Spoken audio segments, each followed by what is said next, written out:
Did you know that 1 in 3 kids report feeling anxious or stressed regularly? That's a shocking statistic. And the worst part?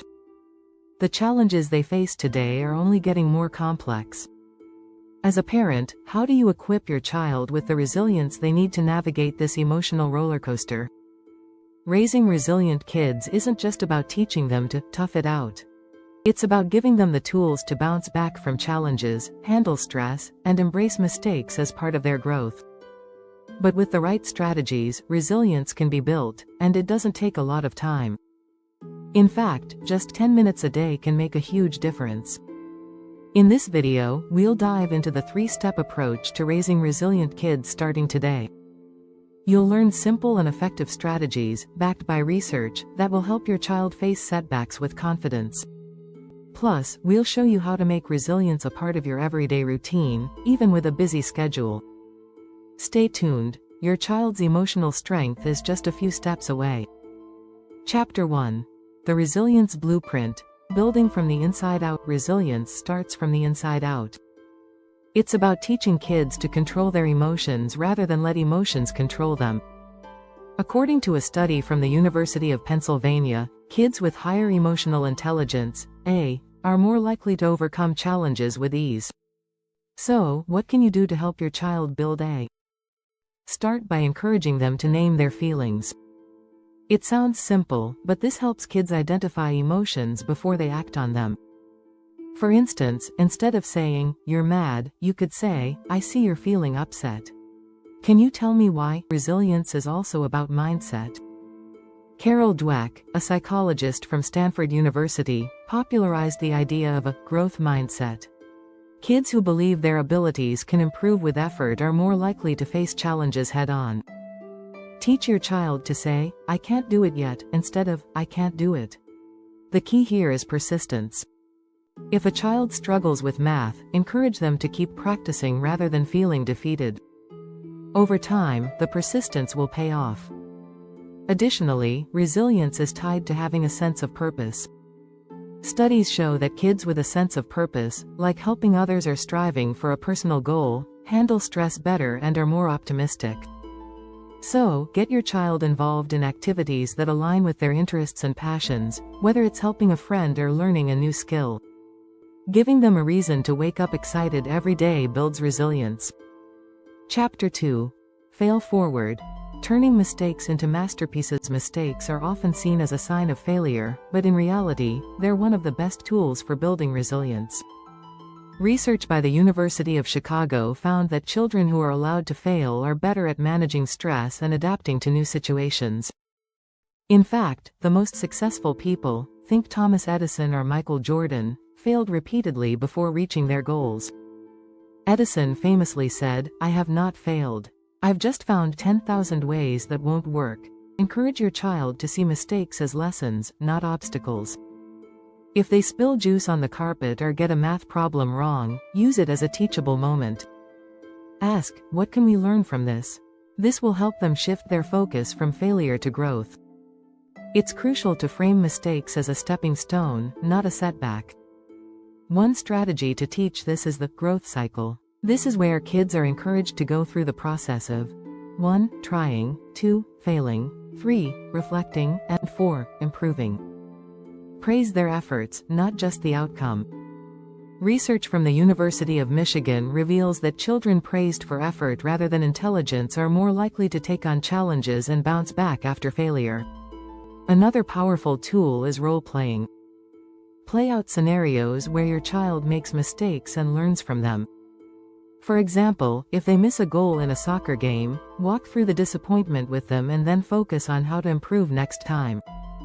This hands-on practice builds emotional resilience in a way that words alone can't. Chapter 3. The 5-minute resilience ritual. Quick wins for busy parents. As busy parents, finding time to teach resilience might feel overwhelming. But did you know that you can teach your child resilience in just 5 minutes a day? Research by the Greater Good Science Center at UC Berkeley shows that short, consistent activities can have a long-lasting impact on a child's emotional well-being. Start with a simple, emotion check-in, every day. Ask your child to describe how they're feeling at the moment. Encourage them to talk about any challenges they might be facing. It could be as easy as, "How was your day at school? Anything that made you upset?" Giving them the space to open up is an important part of building resilience. Another quick but powerful practice is deep breathing. Deep breathing has been scientifically proven to reduce stress and anxiety.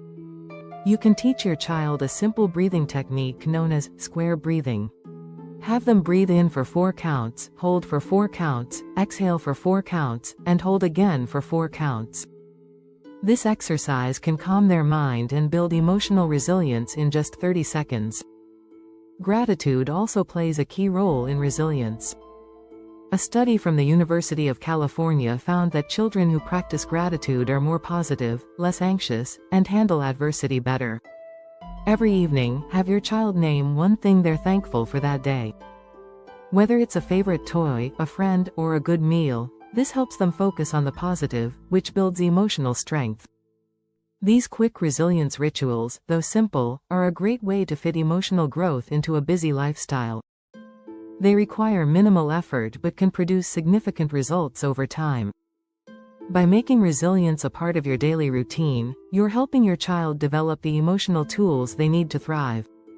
If you're finding these tips helpful, don't forget to subscribe to our channel for more practical strategies on building emotional resilience in your kids. Chapter 4. The Power of No. Teaching kids to bounce back from rejection. Rejection is tough. We've all felt the sting of not being chosen for a team, a job, or even just ignored by a friend. But what if we told you that rejection could be a key part of building resilience? It's true, teaching kids to deal with rejection is one of the most important resilience skills they can learn. Studies show that kids who face rejection with a growth mindset tend to develop stronger coping strategies. Instead of seeing rejection as a failure, they see it as a learning opportunity. Dr. Carol Dweck's research highlights that kids with a growth mindset believe they can improve with effort, making them more likely to bounce back after a no. So, how can you help your child build rejection resilience? Start by modeling healthy reactions when you face rejection. If you don't get that promotion at work or your favorite store runs out of an item, show your child that you can handle it with grace and optimism. This will set a powerful example for them to follow. Another great tool is rejection therapy. This concept, popularized by Jia Zhang, involves intentionally seeking out situations where your child is likely to be rejected, in a low-stakes setting.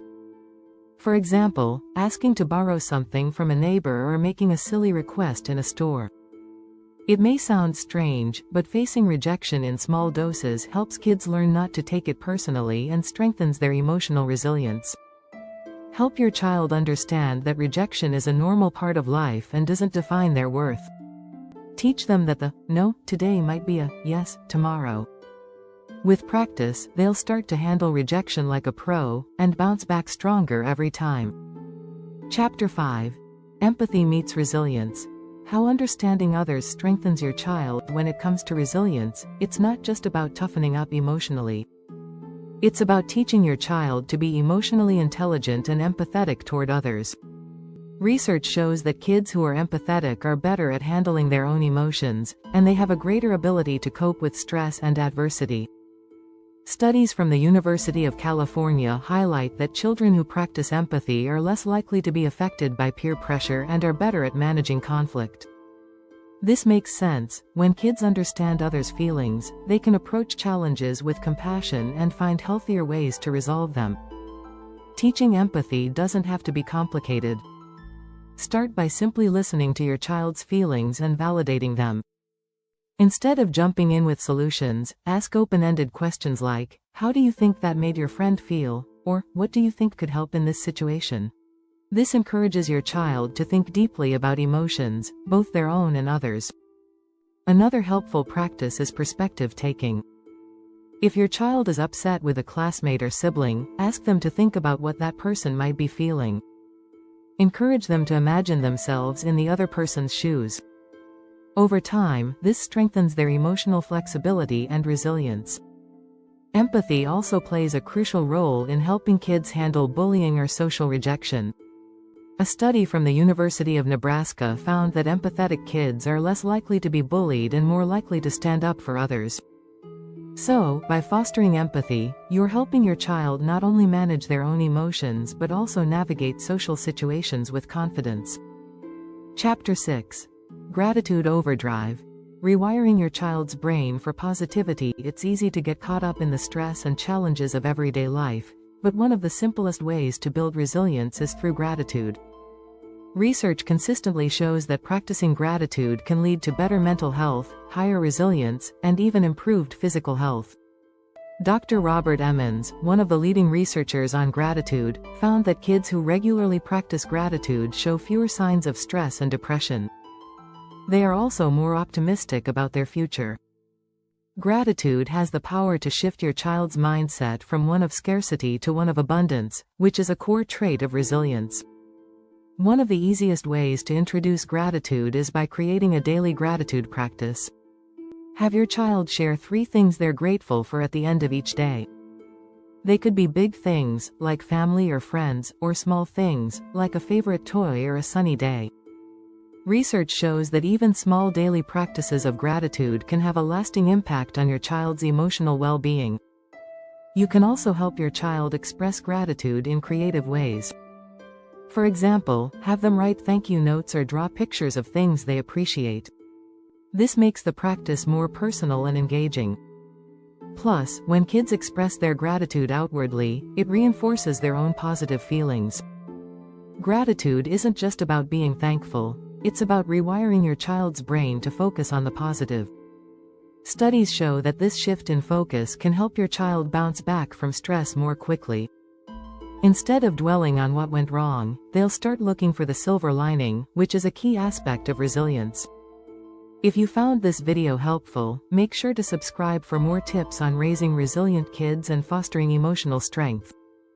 Together, we can help our children face life's challenges with confidence and grace.